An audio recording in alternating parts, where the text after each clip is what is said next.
The morning sun filtered through the massive windows of the Harrington estate, casting long shadows across the polished marble floors.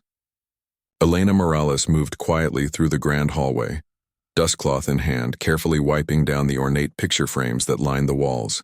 At 26, she had spent the last 3 years working as a live-in maid for one of the wealthiest men in the city, Mr. Richard Harrington.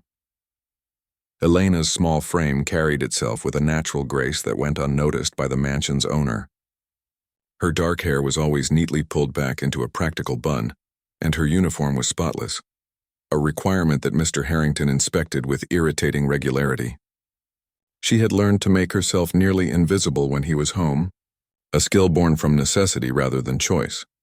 The Harrington estate sat on 5 acres of meticulously landscaped property, with a main house that boasted 14 bedrooms, an indoor swimming pool, a home theater, and a music room with a grand piano worth more than what Elena would earn in 10 years.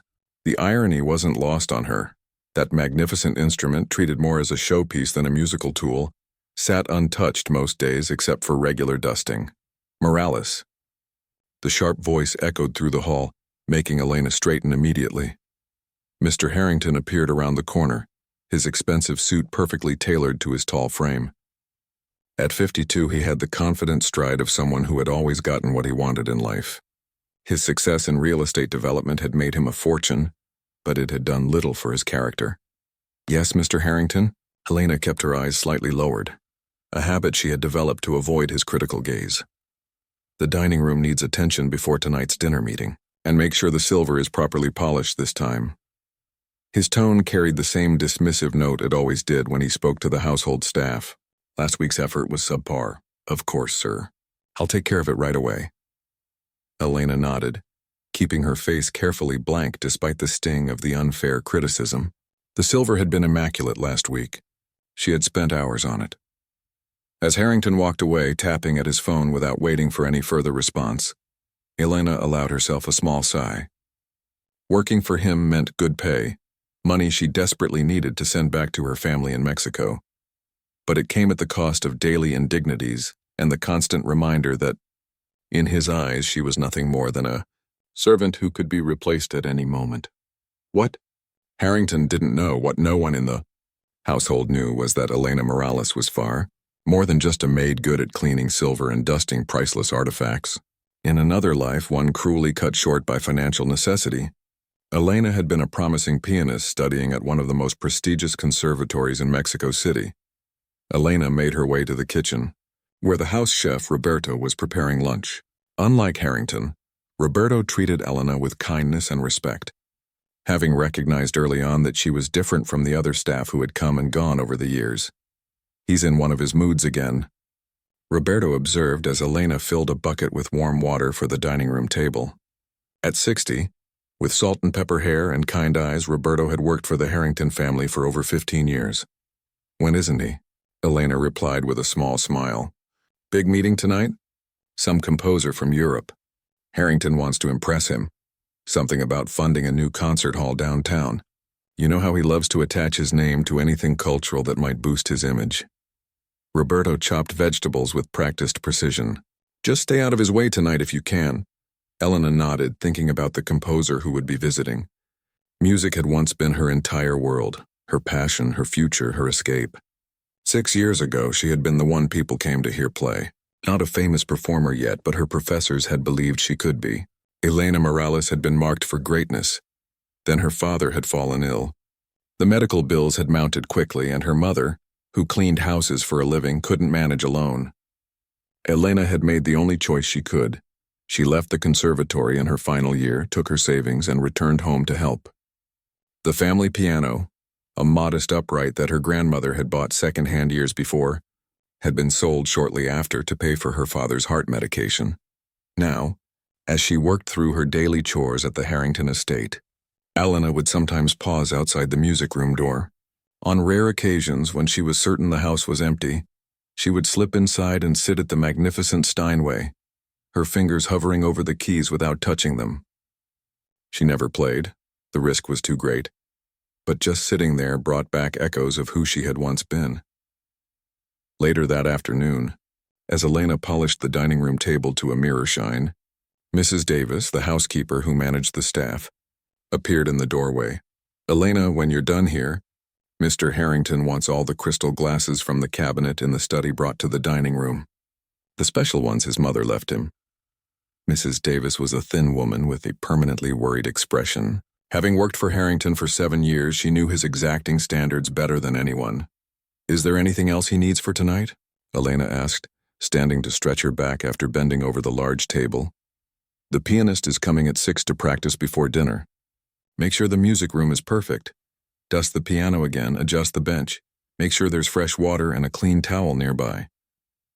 Mrs. Davis checked items off her mental list. "And stay clear of Mr. Harrington until the guests arrive. He fired Daniela from the landscaping team this morning for trimming the hedges a 1/4 inch too short." Elena winced. Daniela had 3 children and had only been hired 2 months ago.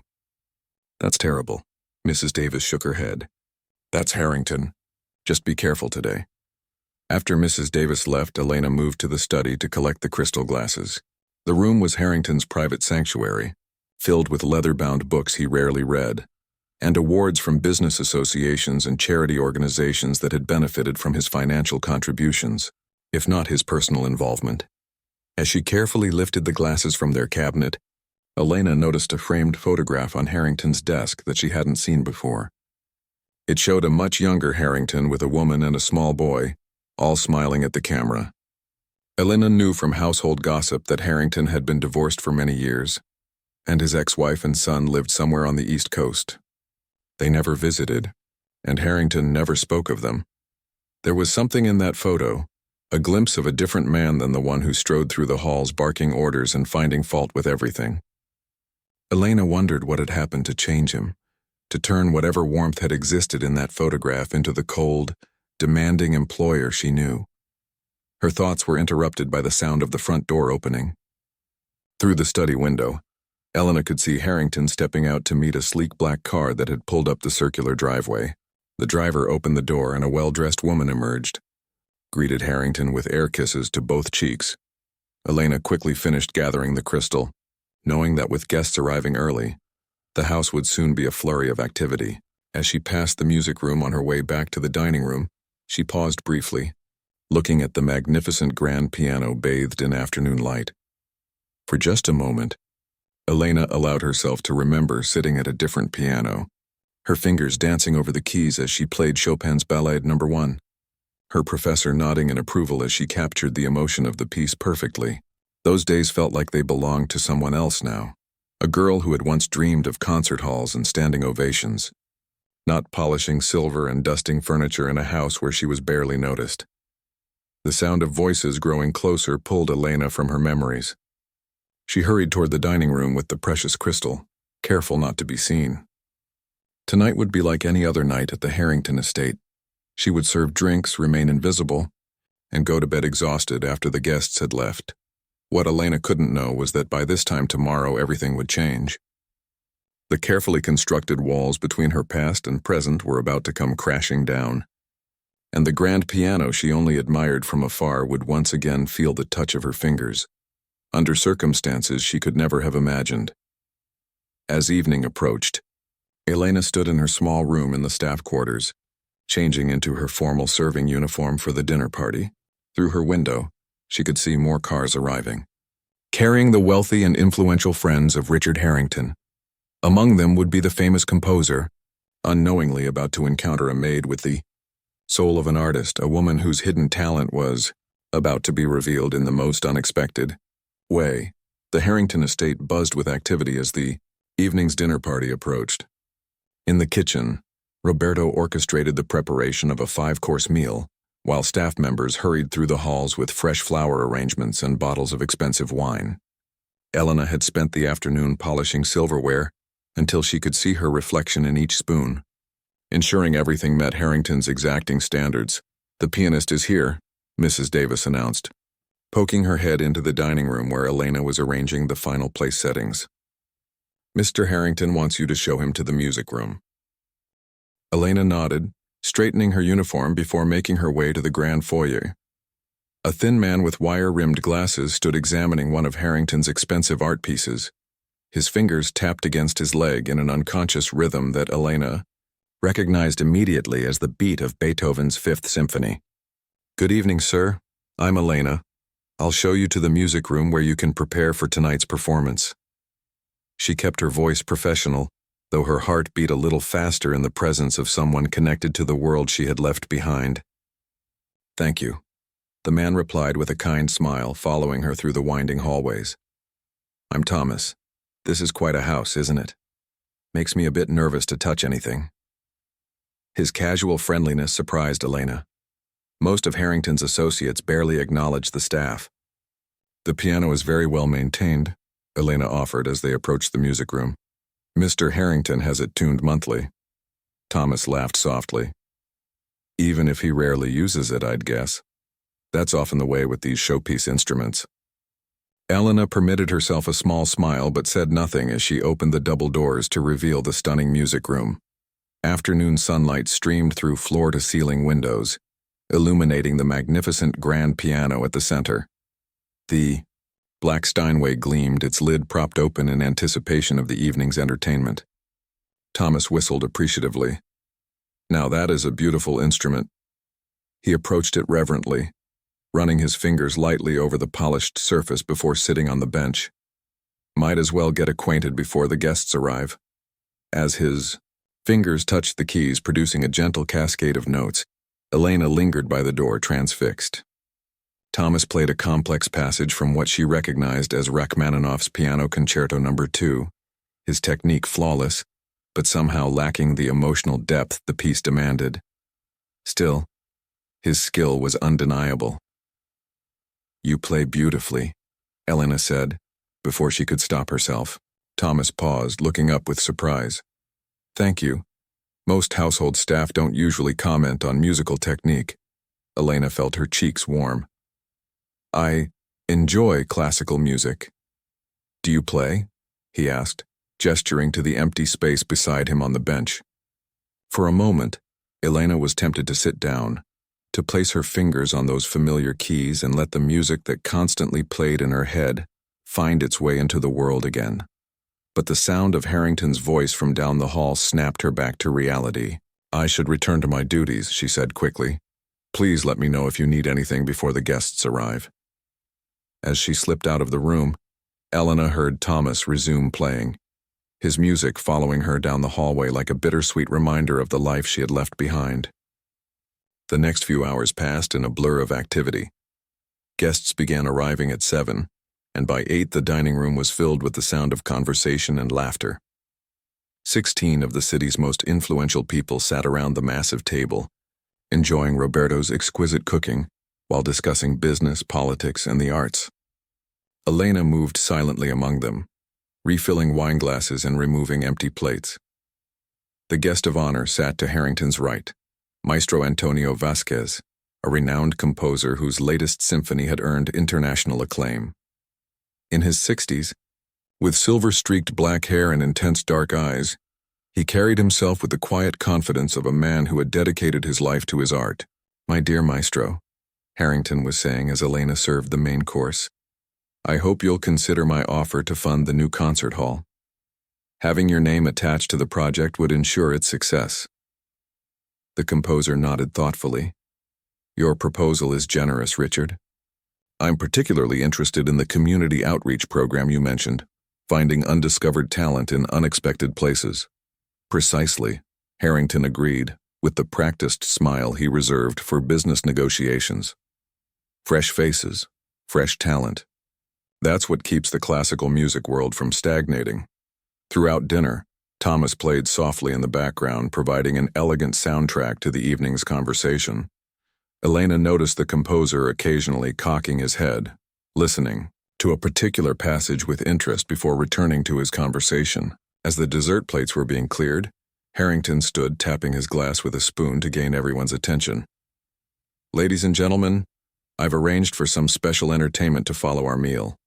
Thomas will accompany Maestro Vasquez to the music room, where the maestro has graciously agreed to play a selection from his newest work, which will debut at Carnegie Hall next month." Applause rippled around the table as the composer acknowledged the announcement with a modest nod. Harrington's guests began to rise from their seats, eager to move to the music room for this rare treat. Just then, Mrs. Davis approached Harrington, whispering urgently in his ear. Elena, collecting glasses nearby, saw his expression darken. "What do you mean he's gone?" Harrington hissed, not quite quietly enough. "He can't just leave." "He received an emergency call, sir," Mrs. Davis explained, her voice trembling slightly. "His mother has been taken to the hospital. He said he had no choice." Harrington's face flushed with anger. "Tonight of all nights, how am I supposed to entertain a world-famous composer without a pianist?" The nearby guests pretended not to notice the commotion, but Elena could see the awkwardness spreading across the room. Harrington's carefully orchestrated evening was unraveling, and she knew from experience that his temper would only worsen as his embarrassment grew. As she turned to carry a tray of glasses to the kitchen, Elena caught Harrington's eye. She tried to look away quickly, but it was too late. His expression shifted from anger to something calculating as he watched her. "Wait," he called, causing the room to fall silent. "I have a better idea." Elena froze, a sense of dread washing over her as Harrington approached. The cruel smile on his face made her stomach tighten. "My friends," he announced, placing a heavy hand on Elena's shoulder, "we find ourselves without our pianist. But perhaps we can still salvage the evening's entertainment." He squeezed Elena's shoulder, his fingers digging in painfully. "Elena here has been admiring my grand piano since the day she started working here. Perhaps she'd like to demonstrate her appreciation for fine music." A confused murmur ran through the group of guests. Elena stood motionless, the tray in her hands suddenly feeling impossibly heavy. "Mr. Harrington, she began, but he cut her off. "Come now, don't be shy. Everyone starts somewhere." His voice carried a mocking tone that made it clear to everyone what he expected, an embarrassing display that would provide amusement at Elena's expense. "Unless you'd prefer to seek employment elsewhere?" The threat wasn't subtle. In that moment, Elena thought of her family back home, of her father's ongoing medical needs, of the money she sent every month that kept a roof over their heads. She couldn't afford to lose this job, no matter how humiliating the next few minutes might be. "Of course, sir," she said quietly, setting down the tray with hands that had begun to tremble. "Excellent." Harrington clapped his hands together. "Ladies and gentlemen, let's proceed to the music room for a unique performance." As the guests filed out, some looking uncomfortable with the situation, Maestro Vasquez approached Harrington with a frown. "Richard, is this necessary?" he asked quietly. "The poor girl is clearly uncomfortable." "Nonsense," Harrington replied loudly enough for Elena to hear. "It's an opportunity for her. Besides, we could all use a bit of light-hearted entertainment." The composer's frown deepened, but he said nothing more as they all moved toward the music room. Elena followed behind, her heart pounding in her chest. For the first time in 3 years, she would touch those keys she had longed to play. But not as the accomplished pianist she had once been training to become. Instead, as a source of amusement for her employer and his wealthy friends. In the music room, the guests arranged themselves on the velvet sofas and chairs that surrounded the piano. Harrington guided Elena to the bench with exaggerated courtesy that only emphasized his mockery. "Ladies and gentlemen," he announced, "my maid Elena will now entertain us with whatever she can manage to play." Laughter rippled through some of the guests, while others looked away uncomfortably. Elena sat at the piano, staring at the pristine ivory and ebony keys. The room around her seemed to fade as she placed her hands in position, fingers remembering their home despite the years of absence. She closed her eyes, took a deep breath, and made a decision. If this was to be her humiliation, then she would face it on her own terms. Opening her eyes, Elena looked directly at Harrington, who stood watching with smug anticipation of her failure. In that charged moment, with all eyes upon her, Elena's fingers hovered above the keys. The room held its collective breath, waiting for what would come next. The moment stretched like a thread pulled too tight. Elena sat at the magnificent grand piano, acutely aware of the expectant stares from Harrington's wealthy guests. Some wore expressions of discomfort at her obvious humiliation, while others seemed eager for the entertainment her failure would provide. Harrington himself stood with arms crossed, a satisfied smirk playing at the corners of his mouth. Elena closed her eyes. In the darkness behind her eyelids, she was transported back to the conservatory, to her final recital before leaving. She remembered her professor's words. "When you play from your heart, no one can take that from you." Her hands trembled slightly as she placed them on the cool ivory keys. The familiar sensation sent a jolt through her body, awakening muscle memories long dormant but never forgotten. Elena took a deep breath and began to play. The first notes of Chopin's Ballade No. 1 in G minor filled the room, delicate and questioning. Elena kept her touch light, almost hesitant as if testing the waters of a pool she had once known intimately. The opening melody floated through the room, simple yet haunting. Someone coughed. She heard the soft clink of a wine glass being set down. The music continued to build slowly, gathering momentum like a stream flowing into a river. Elena's fingers moved with increasing confidence, rediscovering their purpose after years of cleaning, cooking, and serving. As the piece progressed into its more complex sections, Elena felt something inside her uncoil. Her shoulders relaxed, her breathing deepened. The years of absence from the piano melted away, and the music flowed through her as it always had, as natural as breathing. Gradually, she became aware of a change in the room. The soft murmurs had ceased. The rustle of expensive fabrics as guests shifted in their seats had gone silent. There was only the music, filling every corner of the room with its passionate storytelling. Elena opened her eyes, not to look at her audience but to reconnect fully with the instrument before her. Her fingers danced across the keys with precision and emotion, building toward the dramatic middle section of the piece. The technical challenges that had once required hours of practice now came to her instinctively, her hands remembering what her conscious mind had tucked away. As she launched into the thunderous octaves and lightning-fast runs that made this piece so notoriously difficult, she caught a glimpse of Harrington's face. His smirk had vanished, replaced by an expression of utter disbelief. Next to him, Maestro Vasquez leaned forward in his chair, his eyes wide and intense, following every movement of her hands. Elena closed her eyes again, surrendering completely to the music. Each phrase told a story, of loss and yearning, of dreams deferred but not forgotten. She played with the passion of someone given an unexpected chance to reclaim a piece of their soul, pouring years of unspoken emotion into every note. The piece surged toward its climax, and Elena's body moved with the music, swaying slightly as her fingers traversed the keyboard with both power and delicacy. The final dramatic section erupted from the piano, filling the high-ceilinged room with sound that seemed impossible from a single instrument. As she approached the conclusion, Elena felt tears threatening at the corners of her eyes. The familiar coda, with its gentle descent and questioning final notes, felt like coming home after a long journey.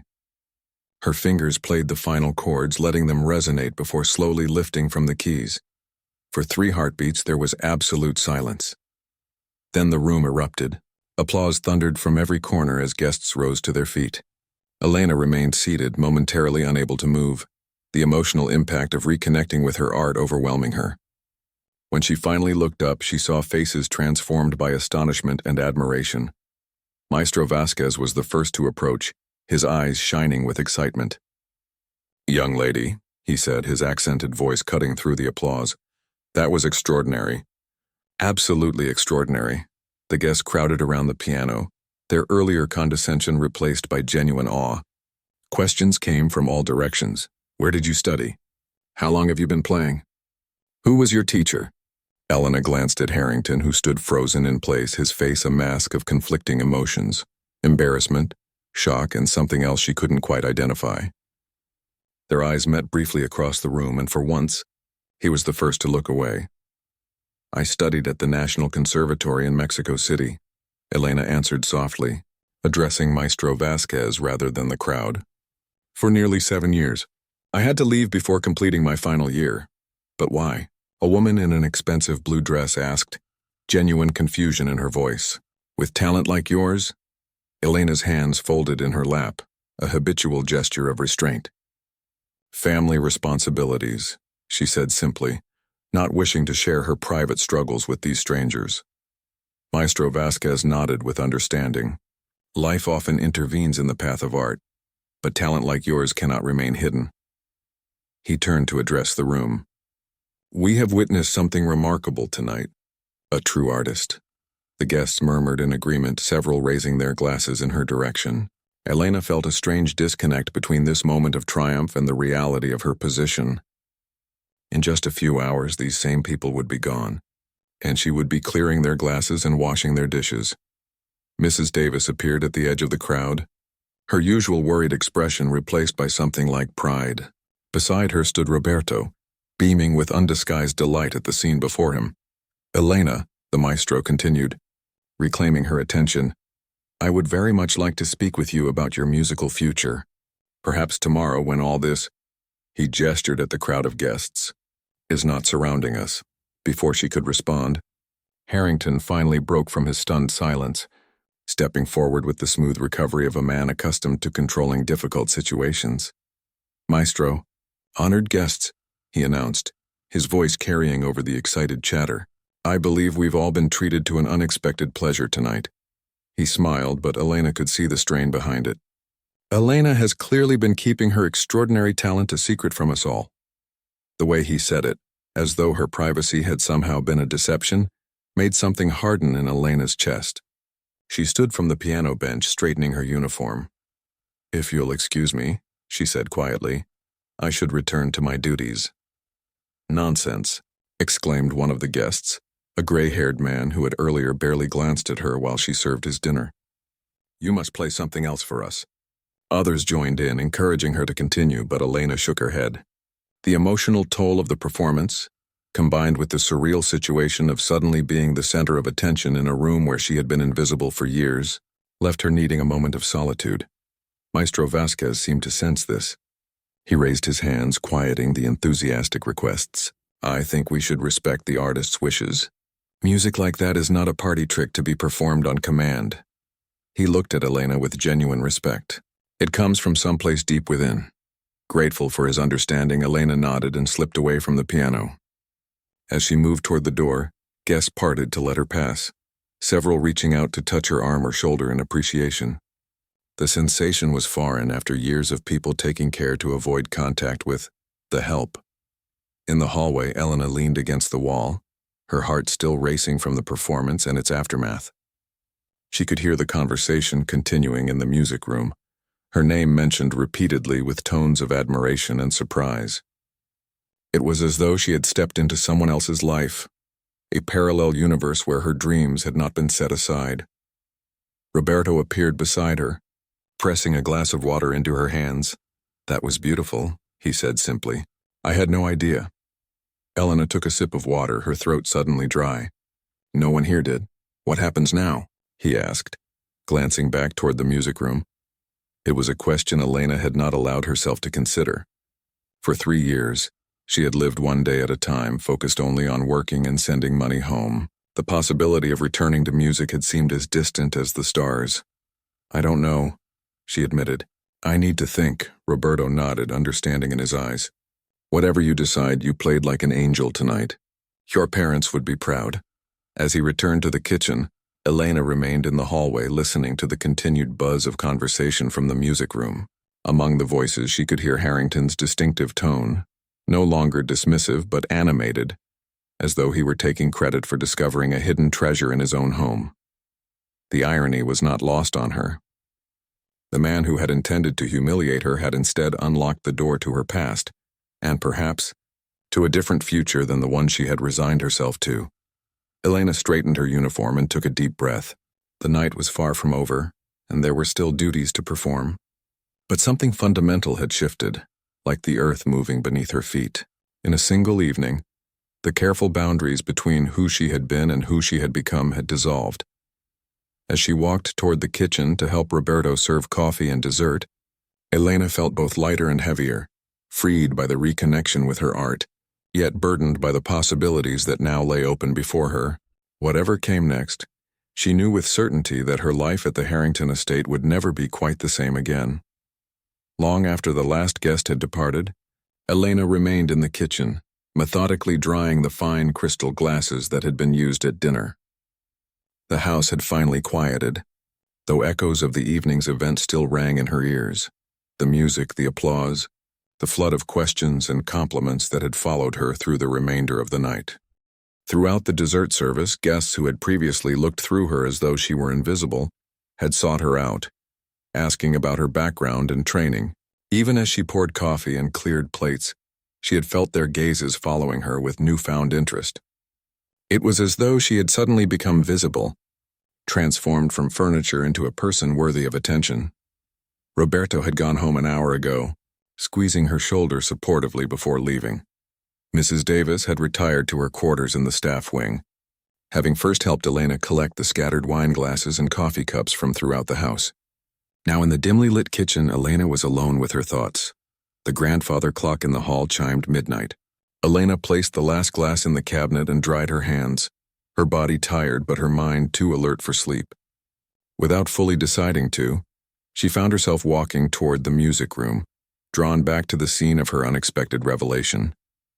The room was dark, except for the moonlight streaming through the tall windows.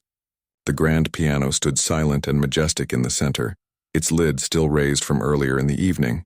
Elena approached it slowly, almost reverently, as though it were a living thing that might startle at sudden movements. Her fingers trailed lightly over the keys without pressing down, remembering the feel of them beneath her hands after so many years of absence. Playing tonight had been like reuniting with an old friend, awkward at first, then increasingly natural until it seemed impossible they had ever been apart. "I didn't know you were still up." The voice from the doorway made Elena jump. Harrington stood there, silhouetted against the hallway light. He had changed from his formal dinner attire into more casual clothes, slacks and a button-down shirt with the sleeves rolled up. In his hand was a crystal tumbler containing what Elena guessed was his customary nightcap of expensive scotch. "I'm sorry, Mr. Harrington," she said automatically, stepping back from the piano. "I was just finishing up for the night." He entered the room but didn't turn on the lights, moving instead to stand by the window. For a long moment he said nothing, sipping his drink and looking out at the moonlit gardens. When he finally spoke, his voice held none of its usual sharp authority. 7 years at the conservatory," he said, more to himself than to her. "And you've been working as my housekeeper for 3 years." "As your maid," Elena corrected quietly. Harrington turned to face her. In the dim light, his expression was difficult to read. "Yes, my maid." He swirled the liquid in his glass. "Why didn't you ever mention your background?" Elena folded her hands in front of her, a habitual gesture that suddenly felt like a remnant of a role she was no longer sure fit her. "You never asked, Mr. Harrington."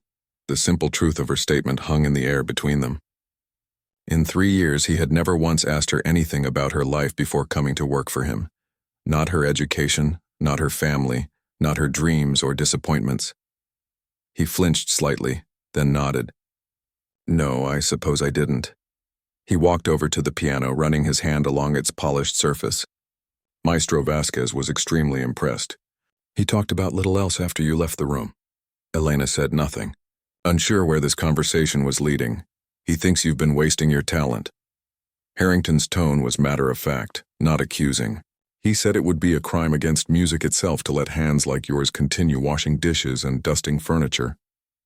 Something tightened in Elena's chest, a mixture of validation and pain. To hear her secret thoughts spoken aloud by someone else made them suddenly achingly real. "My family relies on the money I send home," she said softly. "My father's medical bills." "Yes, Mrs. Davis mentioned something about that." Harrington sipped his drink. "Your father's heart condition. The treatments are expensive, I imagine." Elena nodded, surprised that Mrs. Davis had known this detail of her life and even more surprised that she had shared it with Harrington. Then again, perhaps tonight's events had prompted conversations about her that wouldn't normally have occurred. Harrington set his glass down on a side table and did something that shocked Elena. He pulled out the piano bench and sat down, motioning for her to join him. After a moment's hesitation, she did, perching on the edge of the bench and leaving as much space between them as the limited seating allowed. "I used to play," he said, placing his hands on the keys without pressing them. "Not like you. I was never talented enough for that. But I enjoyed it. This revelation surprised Elena. In 3 years, she had never once seen Harrington touch the piano. What happened? She asked, then immediately regretted the personal question. I'm sorry, it's not my place to... No, it's a fair question. He stared down at his hands. Life happened. Business, divorce. The endless cycle of making money and spending it and making more. His fingers pressed down gently, producing a soft, simple chord. Some things get left behind along the way. The unexpectedly personal confession created an uncomfortable intimacy in the moonlit room. Elena wasn't sure how to respond to this version of her employer. Contemplative, almost vulnerable, so different from the demanding, critical man she had worked for these past years. After a moment, Harrington broke the silence. Maestro Vasquez wants to meet with you tomorrow. He asked if you could be relieved of your duties for a few hours. Elena's heart skipped. And what did you say? I told him you would be available at whatever time suited him. Harrington turned to look at her directly. He's staying at the Grand Hotel downtown. I've arranged for a car to take you there at 11. Thank you, Elena said, genuinely grateful yet confused by his sudden support. That's very generous. Harrington shook his head slightly. It's not generous. It's... He paused, seeming to search for the right word. It's appropriate. Perhaps even overdue. He stood abruptly, retrieving his drink from the side table. I should let you get some rest. Tomorrow may be an important day for you. As he turned to leave, Elena found herself asking the question that had been burning in her mind all evening. Mr. Harrington, why did you do it? Ask me to play tonight? Was it just to humiliate me? He stopped in the doorway, his back to her. For so long that Elena thought he might not answer, he stood silently. When he finally spoke, his voice was quieter than she had ever heard it. Yes, he admitted. Yes, that was my intention. And I was wrong. He glanced back at her, his face half in shadow. I'm not in the habit of apologizing to my staff, Elena, but I am sorry. With that, he was gone, leaving Elena alone with the piano and the moonlight and the echoes of an apology she had never expected to receive. She remained on the bench for a long time, processing the events of the day and the strange, transformative evening that had upended her carefully constructed life. Everything had changed, yet nothing had. She was still a maid in a wealthy man's home, still responsible for her family's welfare, still bound by financial necessity to a job that had nothing to do with her true gifts. Yet something had shifted, both within her and in the world around her. The music that she had locked away had been set free, and with it, possibilities she had not allowed herself to consider for years. Eventually, Elena made her way to her small room in the staff quarters. Sleep came fitfully, her dreams filled with piano music and the faces of strangers applauding. She woke before dawn, her mind already spinning with questions about what would happen at her meeting with Maestro Vasquez.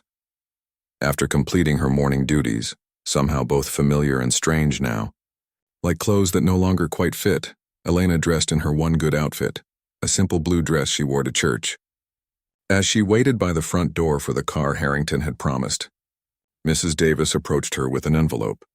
Mr. Harrington asked me to give you this, she said, her usual businesslike demeanor softened by a hint of a smile. Elena opened the envelope to find a check for an amount that made her breath catch, the equivalent of 3 months' salary. He said to tell you that this is to help with your father's treatments, Mrs. Davis explained, and that regardless of what you decide after meeting with the maestro today, your position here is secure for as long as you want it. Before Elena could formulate a response, the sound of tires on gravel announced the arrival of the car. Mrs. Davis squeezed her hand briefly. Good luck, Elena. You deserve this chance. As the car pulled away from the estate, Elena looked back at the imposing house where she had worked for 3 years, seeing it with new eyes. Within those walls she had been invisible, then humiliated, then celebrated, all in the space of a single evening. The future suddenly seemed full of uncertain possibilities. As the car turned onto the main road heading toward the city, Elena clutched the envelope containing Harrington's unexpected gift and allowed herself, for the first time in years, to imagine a life reclaimed, a life where her hands created music instead of merely cleaning up after others. Whatever Maestro Vasquez might propose, whatever opportunities might suddenly be within reach, Elena knew that her world had already irrevocably changed. The journey ahead was unclear, but for the first time in a very long time it held the promise of something more than mere survival. 6 months passed like a dream. Elena stood in the wings of the concert hall, her heart racing as she listened to the murmur of the audience settling into their seats. She smoothed her hands over the midnight blue gown she wore, so different from the uniform that had been her daily attire for 3 years. "Nervous?" asked Maestro Vasquez, appearing beside her with a gentle smile. Elena nodded, unable to find words for the storm of emotions swirling inside her. How could she explain what this moment meant? How could she describe the journey that had brought her here? That first meeting with the maestro at the Grand Hotel had changed everything. She had arrived uncertain, clutching Harrington's check and wearing her simple blue dress, feeling out of place among the hotel's luxury. The maestro had greeted her warmly, ordering tea and speaking to her not as a wealthy man to a servant, but as one musician to another. "You have a rare gift," he had told her, his eyes serious and kind. "But talent without opportunity withers. I would like to offer you that opportunity." His proposal had been both generous and practical, a 6-month intensive program to prepare her for an audition with the City Symphony, with a stipend that would allow her to send money home while she studied. He had connections, he explained. People who funded promising musicians. People who believed, as he did, that art should be accessible to all with the talent to create it. "But my job," Elena had protested, though her heart leapt at his words. "My responsibilities. I've spoken with Mr. Harrington," the maestro had interrupted. "He understands the situation and supports this arrangement." Now 6 months later, here she stood at the threshold of a new life.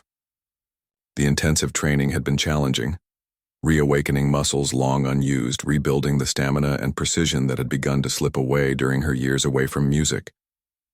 There had been moments of frustration, days when she questioned whether she could bridge the gap between the pianist she had been and the one she needed to become. But there had also been joy, pure, unfiltered joy in reconnecting with the art that had once been the center of her world. Each morning she had woken with purpose, eager to practice, to learn, to grow. The music had welcomed her back like an old friend, forgiving her absence and embracing her return. 2 minutes, the stage manager whispered, passing by with a clipboard. Elena took a deep breath, thinking back to the day she had left the Harrington estate. She had packed her few belongings in a small suitcase, saying goodbye to the staff who had been her only friends for 3 years. Mrs. Davis had hugged her tightly, surprising them both. Roberto had pressed a small package of homemade cookies into her hands, telling her gruffly to remember us when you're famous. And then there had been Harrington. He had been waiting by his car as she exited the staff entrance.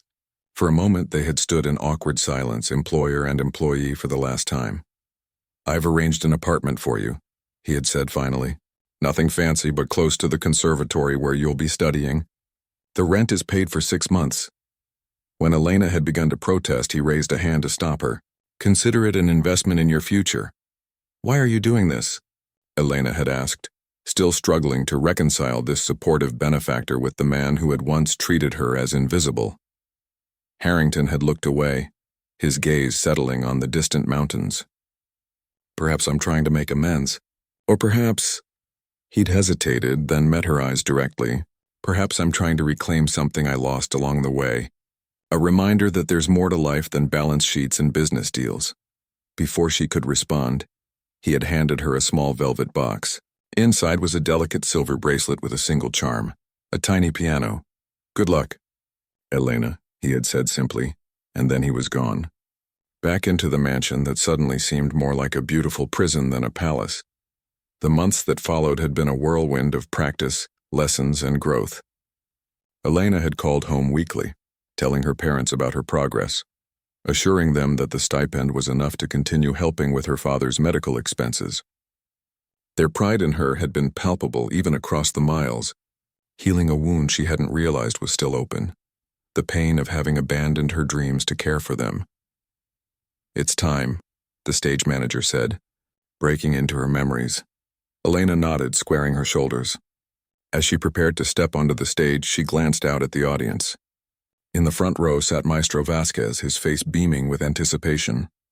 Beside him was Roberto, looking uncomfortable but proud in a suit that seemed a size too large. Mrs. Davis was there too, sitting straight-backed and proper, but with an unmistakable look of excitement in her usually serious eyes. And in the aisle seat, slightly separated from the others, sat Richard Harrington. He had called her just once during the past 6 months, a brief, awkward conversation to check on her progress. She had invited him to tonight's performance more out of courtesy than expectation, and his acceptance had surprised her. The stage lights were bright as Elena walked to the piano, momentarily blinding her to the hundreds of faces watching.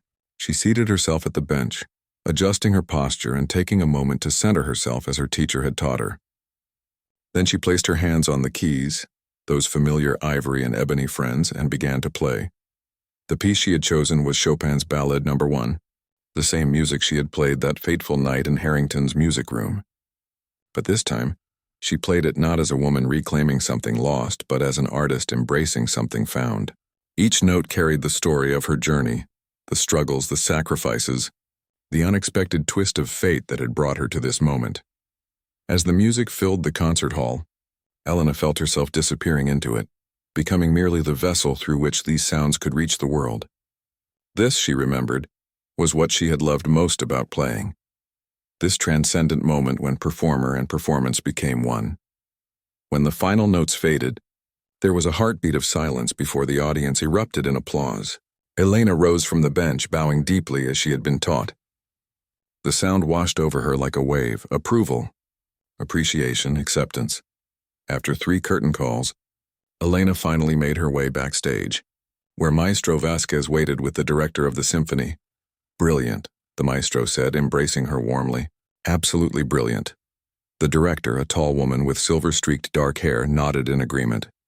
"We would be honored to have you join us for next season, Ms. Morales." It was the offer Elena had been working toward for 6 months, a position with the symphony, a chance to make music her life's work again. She accepted with tears in her eyes, shaking the director's hand and trying to find words to express her gratitude. Later, after changing from her gown into a simple dress, Elena made her way to the small reception area where her guests waited. Roberto hugged her enthusiastically. Mrs. Davis offered precise but heartfelt congratulations, and several of her fellow students from the intensive program surrounded her with excited chatter. Through the crowd, Elena spotted Harrington standing somewhat apart, a glass of champagne in his hand.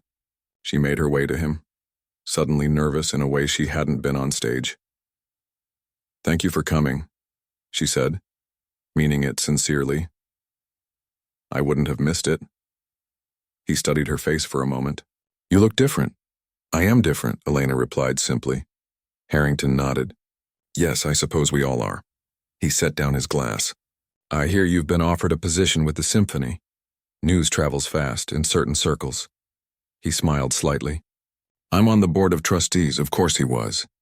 Elena nearly laughed at the irony, that even as she moved into a new world, Harrington would still be part of it, their paths continuing to cross in ways she couldn't have imagined. "I should thank you," she said quietly, "for everything." Harrington shook his head. "No, I should thank you." At her questioning look, he continued, "That night when you played in my home, it reminded me of something I had forgotten, something important." Before Elena could ask what he meant, Maestro Vasquez approached, claiming her attention for introductions to potential patrons. By the time she looked back, Harrington had gone. 2 days later, a package arrived at Elena's apartment. Inside was a framed photograph of her at the piano during her performance, completely absorbed in the music, her face transformed by passion and purpose. The note attached read simply, "Remember who you really are." R.H. Elena placed the photograph on her piano, a modest upright she had purchased with her first stipend payment. Tomorrow she would begin rehearsals with the symphony. Next month she would play her first official concert as a member of the orchestra. Her hands would be busy creating music instead of serving others. As evening fell, Elena sat at her piano and began to play. Not Chopin this time, but a piece of her own composition. Something new that had been forming in her mind these past months. It told the story of a woman who lost her way and found it again, of hidden talents revealed, of second chances and unexpected kindness. Outside her window, the city lights began to twinkle in the gathering darkness. Elena played on, her fingers dancing across the keys with confidence and joy. The path ahead was not without challenges. She would still need to help her family, still need to balance practical concerns with artistic pursuits. But for the first time in years, it was truly her path to choose. The music flowed from her,